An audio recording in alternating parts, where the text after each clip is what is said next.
गृह मंत्री राजनाथ सिंह शनिवार को शाहजहांपुर पहुंचे, जहां उन्होंने अमर शहीदों को श्रद्धांजलि दी। इस मौके पर राजनाथ ने पाकिस्तान को कड़ी चेतावनी देते हुए कहा कि किसी भी कीमत पर भारत का सिर झुकने नहीं दिया जाएगा और न ही किसी आतंकवादी को हीरो बनने दिया जाएगा। राजनाथ ने कहा कि वो कश्मीरी युवकों के हाथ में पत्थर के बजाय कंप्यूटर देखना चाहते हैं। राजनाथ ने शाहजहांपुर में तिरंगा यात्रा को संबोधित करते हुए कहा कि वह पाकिस्तान की यात्रा को कभी भूल नहीं सकते। इस मौके पर राजनाथ ने अमर शहीद पंडित राम प्रसाद बिस्मिल, अशफाक उल्ला खां, ठाकुर रोशन सिंह की प्रतिमाओं पर माल्यार्पण कर उनको श्रद्धांजलि अर्पित की और अशफाक उल्ला खां की मजार पर चादर पोशी भी की। तिरंगा यात्रा में हिस्सा लेने जम्मू पहुंचे वित्त मंत्री अरुण जेटली ने पाकिस्तान सहित अलगाववादी नेताओं पर जमकर निशाना साधा। जम्मू में जनसभा को संबोधित करते हुए जेटली ने कहा, पाकिस्तान भारत से युद्ध नहीं जीत सकता, इसलिए वह सीमा पार से आतंकियों को भेज रहा है। जेटली ने कहा कि कश्मीर की हालात के लिए पाकिस्तान और अलगाववादी दोनों ही जिम्मेदार हैं। हाल में कश्मीर में भड़के हिंसा और विरोध प्रदर्शनों पर टिप्पणी करते हुए जेटली ने कहा, जो सुरक्षा बलों पर पत्थर फेंकते हैं वो सत्याग्रही नहीं हो सकते। गौरतलब है कि बुरहान वानी के एनकाउंटर के बाद भड़की हिंसा अब भी जारी है। घाटी में अब भी तनाव का माहौल है। कश्मीर में चल रहे तनाव के हालात को लेकर नेशनल कॉन्फ्रेंस के नेता उमर अब्दुल्ला ने राष्ट्रपति से मुलाकात की थी। उमर अब्दुल्ला ने मीडिया से बातचीत में कहा कि कश्मीर में व्याप्त तनाव को भड़काने में पाकिस्तान की अहम भूमिका है। वित्त मंत्री अरुण जेटली ने देश की आंतरिक राजनीति पर चिंता जाहिर की है। जेटली के मुताबिक देश में केवल वोट बैंक की पॉलिटिक्स हो रही है। यहाँ देश की गरिमा को नजरअंदाज कर सिर्फ वैसे मुद्दों का ख्याल रखा जाता है जिनसे वोट बैंक बनता है। पिछले दिनों एमनेस्टी इंटरनेशनल इंडिया के कार्यक्रम में देश विरोध शर्मनाक नारे का हवाला देते हुए कर्नाटक के गृह मंत्री परमेश्वरा पर जमकर निशाना साधा गया। जेटली के मुताबिक देश विरोधी नारे परमेश्वरा की नजर में गलत नहीं है। बकौल जेटली, देश में अभी भी कुछ राजनीतिक दल ऐसे हैं जो ऐसे मुद्दों को वोट बैंक पॉलिटिक्स के लिए भुनाते हैं।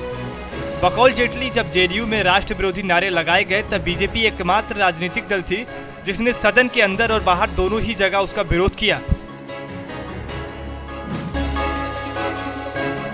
अपना दल की राष्ट्रीय अध्यक्ष अनुप्रिया पटेल ने उत्तर प्रदेश के आगामी विधानसभा चुनाव में सीटों के बंटवारे के संकेत दिए हैं।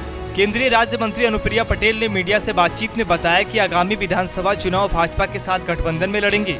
पटेल ने कहा कि इसके लिए वो भाजपा के साथ सीटों का बंटवारा जल्दी तय करेंगे। केंद्रीय स्वास्थ्य एवं परिवार कल्याण राज्य मंत्री अनुप्रिया पटेल मंत्री बनने के बाद पहली बार बरेली पहुंची। बरेली पहुंचने पर अपना दल कार्यकर्ताओं ने उनका जोरदार स्वागत किया। सभा को संबोधित करते हुए अनुप्रिया ने सभी कार्यकर्ताओं का धन्यवाद दिया और आगामी विधानसभा चुनाव में भाजपा अपना दल गठबंधन को मजबूती देने की अपील की।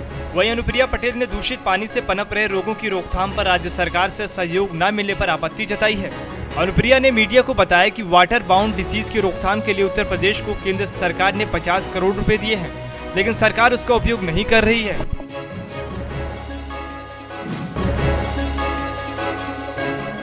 आगरा में बसपा प्रमुख मायावती ने सर्वजन सुखाय सर्वजन हिताय नामक रैली से चुनावी अभियान की शुरुआत कर दी। रैली में मायावती शुरू से ही विपक्षी एसपी, बीजेपी और कांग्रेस पर हमलावर मूड में नजर आई। प्रदेश की पूर्व मुख्यमंत्री ने प्रदेश की बदहाली और खराब कानून व्यवस्था के लिए जहां अखिलेश यादव की सरकार को जिम्मेदार बताया, वहीं कांग्रेस पार्टी पर भी सवर्णों को ठगने का आरोप लगाया। केंद्र की बीजेपी सरकार को दलित विरोधी बताकर माया ने सीधे पीएम नरेंद्र मोदी पर हमला बोला। उन्होंने कहा कि कांग्रेस, सपा और भाजपा की नीयत और नीति को जनता समझ चुकी है। इस बार बसपा को सत्ता में आने से कोई भी ताकत रोक नहीं पाएगी। पूर्ण बहुमत की सरकार आने से यहाँ न्याय और अच्छे दिन आएंगे। रैली में मायावती ने अपने शब्दों के तीर सबसे पहले कांग्रेस पर चलाए और कहा कि उत्तर प्रदेश में कांग्रेस ने 37 साल तक राज किया, लेकिन यहाँ का विकास नहीं कर पाई।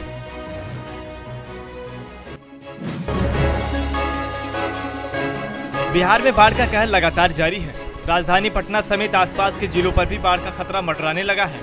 सोन और गंगा के लगातार बढ़ते जलस्तर से पटना में भी बाढ़ का पानी प्रवेश कर गया है। सोनपुरी के इंद्रपुरी बराज से 11.5 लाख क्यूसेक से अधिक पानी छोड़े जाने के बाद औरंगाबाद, रोहतास, अरवल, भोजपुर जिले के साथ पटना पर बाढ़ का खतरा और बढ़ गया है। गंगा में लगातार बढ़ते जलस्तर को लेकर शहर से गंगा नदी में गिरने वाले सभी नालों को जाम कर दिया गया। हर स्थिति से निपटने के लिए राज्य सरकार ने कमर कस ली है। वहीं दियारा इलाकों में बाढ़ पहले से ही परेशानी का सबब बना हुआ है। आपदा प्रबंधन के प्रधान सचिव व्यास जी के मुताबिक सोन और गंगा की स्थिति नाजुक है। गंगा पटना में भी खतरे के निशान के पास बह रही है। पटना के अलावा बाढ़ का पानी छपरा जिले के दर्जनों गांव में भी घुस गया है। बाढ़ के चलते छपरा का पटना से सड़क संपर्क टूट गया है। डोरीगंज के पास एनएच पर पानी बह रहा है, तो छपरा शहर में भी बाढ़ का पानी घुसने लगा है।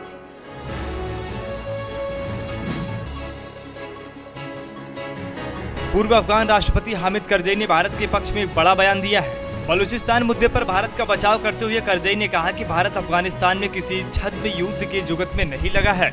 उन्होंने कहा कि भारत अफगान से पुनर्निर्माण कार्य बड़ी ईमानदारी से कर रहा है। हामिद ने कट्टरपंथ को बढ़ावा देने और पाकिस्तान में बेकाबू आतंकवाद को लेकर पाकिस्तान की आलोचना की है।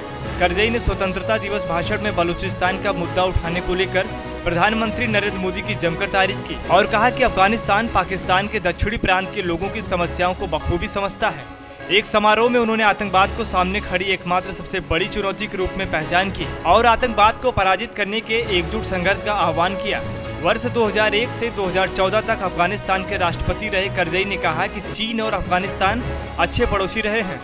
अफगान के प्रति चीन की सैन्य सुरक्षा सहायता अभी हाल तक है, लेकिन चीन के साथ अफगानिस्तान का रिश्ता भारत जितना गहरा नहीं है।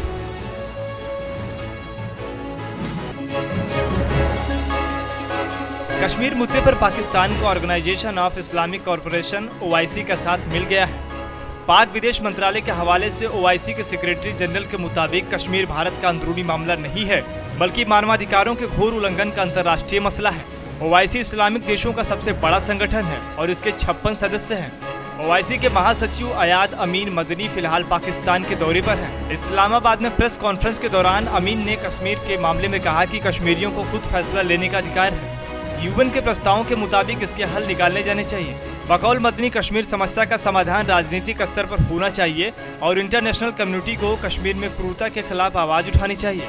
कश्मीर मुद्दे को सुलझाने पर उत्सुकता दिखाते हुए मदनी ने कहा कि OIC कश्मीर के मुद्दे पर पाकिस्तान का समर्थन करता है। मदनी के साथ प्रेस कॉन्फ्रेंस में विदेशी मामलों पर पाकिस्तानी प्रधानमंत्री के सलाहकार सरताज अजीज भी मौजूद थे।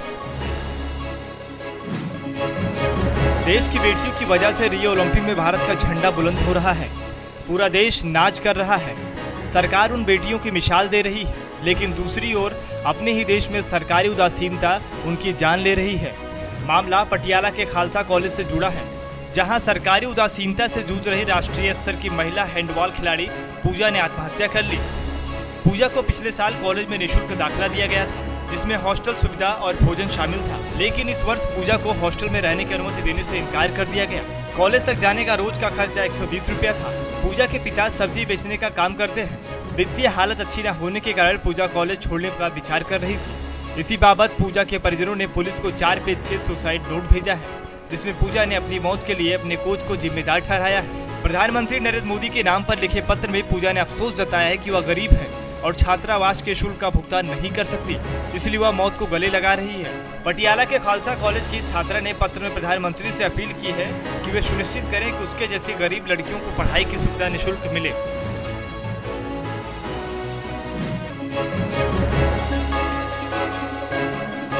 भारत और वेस्टइंडीज के बीच चौथे और अंतिम क्रिकेट टेस्ट के तीसरे दिन शनिवार को यहां बारिश और मैदान गीला होने के कारण एक भी गेंद नहीं फेंकी जा सकी। मैच में 3 दिन के दौरान अब तक सिर्फ 22 ओवर का खेल हो पाया है, जिसमें वेस्टइंडीज ने 2 विकेट पर 62 रन बनाए। कल भी बारिश के कारण एक भी गेंद नहीं फेंकी जा सकी थी। इस तरह मैच ड्रा की ओर बढ़ रहा है, जिससे भारतीय टीम अपना शीर्ष टेस्ट रैंकिंग गंवा सकती है और दूसरे स्थान पर काबिज पाकिस्तान पहली बार दुनिया की नंबर 1 टीम बन जाएगी। मैच के तीसरे दिन अंपायरों ने मैदान को खेलने के लिए अनुपयुक्त पाया, जिसके बाद दिन का खेल रद्द कर दिया गया। भारत ने पहले दिन लियोन जॉनसन 9 और डरेन ब्रावो 10 को पवेलियन भेजा था, जिसके बाद बारिश के कारण खेल रोकना पड़ा। क्रेग ब्रेथवेट 32 जबकि मॉर्डन सैमुअल 4 रन बनाकर खेल रहे थे।